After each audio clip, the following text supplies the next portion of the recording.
Meskipun menjadi salah satu penembak jitu terbaik dalam Perang Dunia Kedua, dia tidak pernah menerima senjata pada awalnya.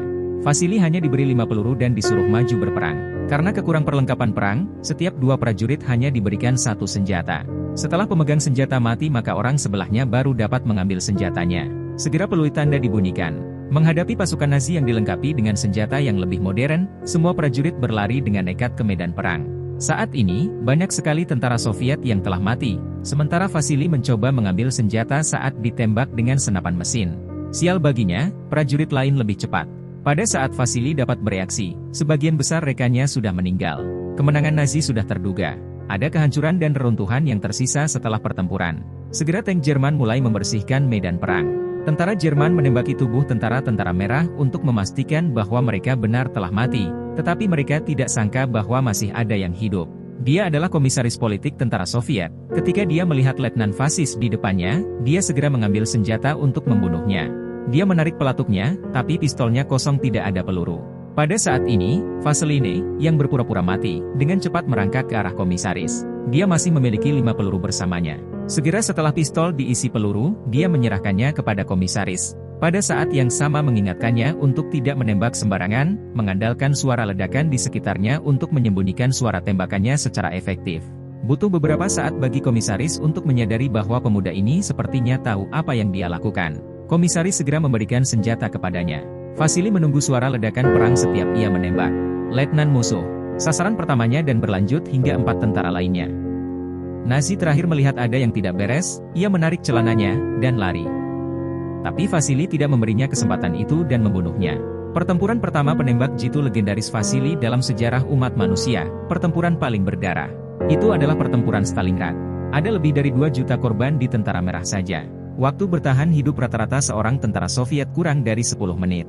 Rusia menghadapi senapan mesin dan tank Nazi Jerman dalam peperangan brutal ini. Akibat kekurangan perbekalan, tentara Soviet menunjukkan tanda-tanda kekalahan.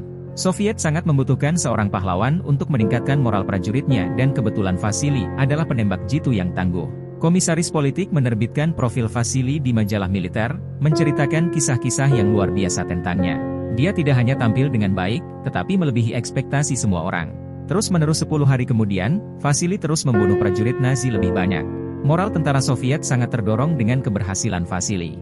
Jerman mulai percaya bahwa mereka dapat dikalahkan dengan jumlah prajurit yang dibunuh Vasili terus meningkat.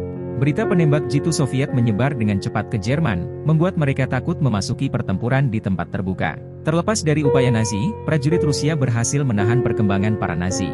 Komandan tentara Jerman menjadi sangat marah dan mengirimkan senjata rahasianya sendiri ke medan perang untuk menyelesaikan masalah ini. Penembak jitu paling tangguh di jajaran Jerman saat itu adalah Koenig, yang berpangkat mayor. Jerman pasti berada dalam posisi yang buruk jika mereka mengirim seseorang seperti Tuan Koenig ke medan perang, kata Koenig kepada kolonel. Kemarin kami kehilangan 25 tentara lagi karena penembak jitu musuh. Moral Jerman sangat menderita karena Vasili. Komandan bertanya kepada Koenig, bagaimana kita bisa menemukan orang ini? Koenig kemudian menjawab dengan percaya diri, biarkan dia yang datang ke kita. Keesokan harinya dia mulai melancarkan serangan sengit terhadap pasukan Soviet. Namun, Koenig tidak membunuh tentara musuh, tetapi hanya membidiknya saja. 5 perwira tentara merah tewas dalam sehari. Ini dengan cepat menarik perhatian Vasili. Memimpin rekan satu timnya ke depan, dia menjelajah. Penembak jitu di pihak Jerman juga ditemukan setelah mereka mengamati selama beberapa waktu. Tembakan Vasili dan helm musuh jatuh, mengira penembak jitu sudah mati. Vasili memimpin rekan satu timnya untuk memeriksa sementara 1 orang tetap menjaga. Namun, saat 2 lainnya pergi, ia malah tewas ditembak. Vasili menemukan bahwa penembak jitu itu hanyalah umpan ketika dia naik ke atas. Dan jelas telah jatuh ke dalam perangkap musuh. Mereka memperhatikan segala sesuatu di sekitar mereka dengan hati-hati tanpa berani bergerak. Tiba-tiba, angkatan udara fasis menjatuhkan bom di daerah tersebut menyebabkan kepanikan pada rekan Vasili. Rekan Vasili lari ketakutan, tapi begitu dia bangun, Mayor Koenig menembaknya. Saat pesawat membom di daerah gedung Vasili, ia memanfaatkan asap tebal. Vasili melarikan diri. Butuh pengorbanan 2 rekannya untuk menyadari bahwa ini bukanlah penembak jitu biasa. Pasukan Soviet juga menerima intelijen tentang kedatangan Mayor Koenig di pihak Nazi dan memutuskan untuk mengubah strategi mengetahui bahwa Koenig adalah orang yang sangat berbahaya. Oleh karena itu komisaris politik mengirim Koulikov berkepala perak, seorang penembak jitu dari batalion lain untuk membantu. Keduanya bekerja sama untuk menangani Kolonel Koenig untuk memaksanya keluar. Kali ini mereka mengambil pendekatan yang berbeda. Pertama, Vasily menembak kabel listrik Fasis sejauh 160 meter, lalu pria berkepala perak itu menembaknya. Keduanya bergiliran menembak, membuat lawan kebingungan dengan letak posisi mereka. Mereka akhirnya menarik perhatian Koenig setelah membunuh ketiga tukang reparasi itu. Sebagai umpan, dia menangkap seorang tahanan Soviet dan memaksanya untuk mengenakan seragam tentara Jerman. Dia ditembak seketika setelah para tahanan pergi. Itu membantu sang mayor menemukan dua penembak jitu Soviet. Koulikov memberi umpan kepada Koenig untuk menembak lebih dulu dengan helmnya, tetapi Koenig tidak tertipu. Dia mengetahui bahwa rubah tua seperti dia tidak dapat dengan mudah dibodohi. Dia mengarahkan senjatanya langsung ke satu-satunya jalan keluar. Koulikov tidak mengetahuinya dan mengira musuh tidak akan pernah menunjukkan posisinya. Dia menyarankan untuk terus pindah ke lokasi baru, tetapi Vasily mengatakan bahwa gerakan lawan sangat tidak biasa. 4 tukang reparasi telah terbunuh berturut-turut, namun tidak ada penembak jitu yang dikirim. Bahkan dengan skeptisisme Vasily, Koulikov memilih untuk tetap bergerak. Kita bisa melompat keluar berdua, jika memang Koenig ada di sini. Dengan begitu dia tidak akan punya waktu untuk bereaksi. Mereka keluar bersama, tetapi begitu Koulikov melompat keluar, dia tertembak dan dibunuh. Itu sangat cepat sehingga Vasily merasa sangat gugup melihat rekannya mati tergeletak.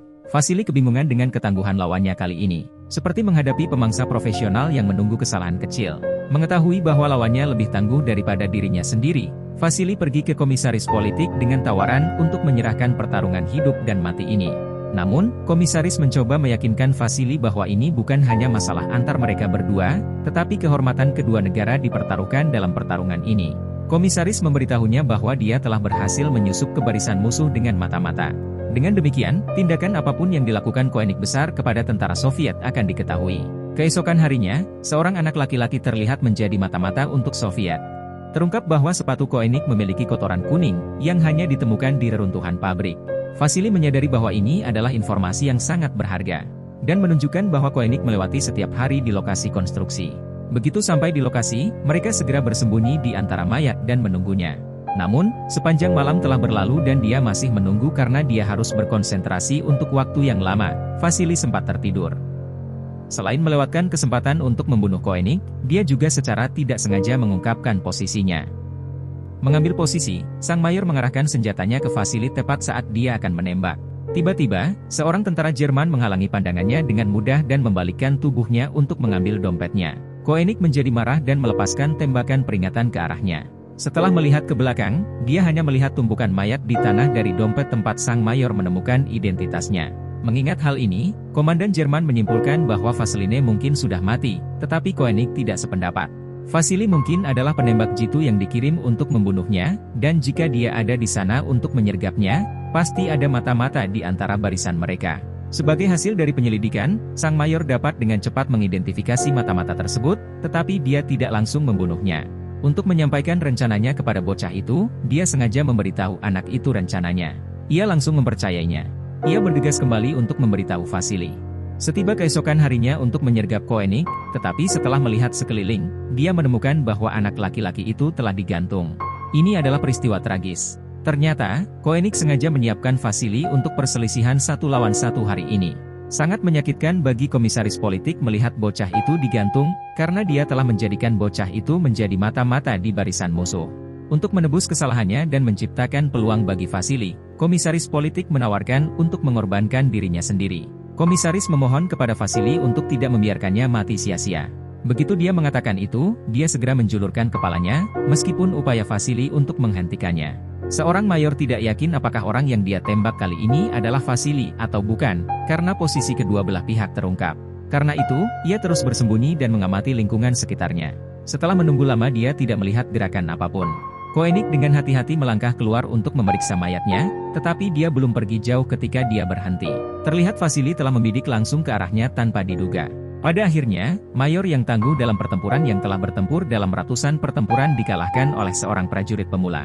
Saat Koenig melepas topi dari kepalanya pelan-pelan, seolah-olah ia telah menerima nasibnya dan menunggu Vasily untuk membunuhnya. Karena kesombongannya, dia selalu bertindak sendiri hanya untuk menemukan suatu hari bahwa tanpa bantuan, seseorang akan kacau.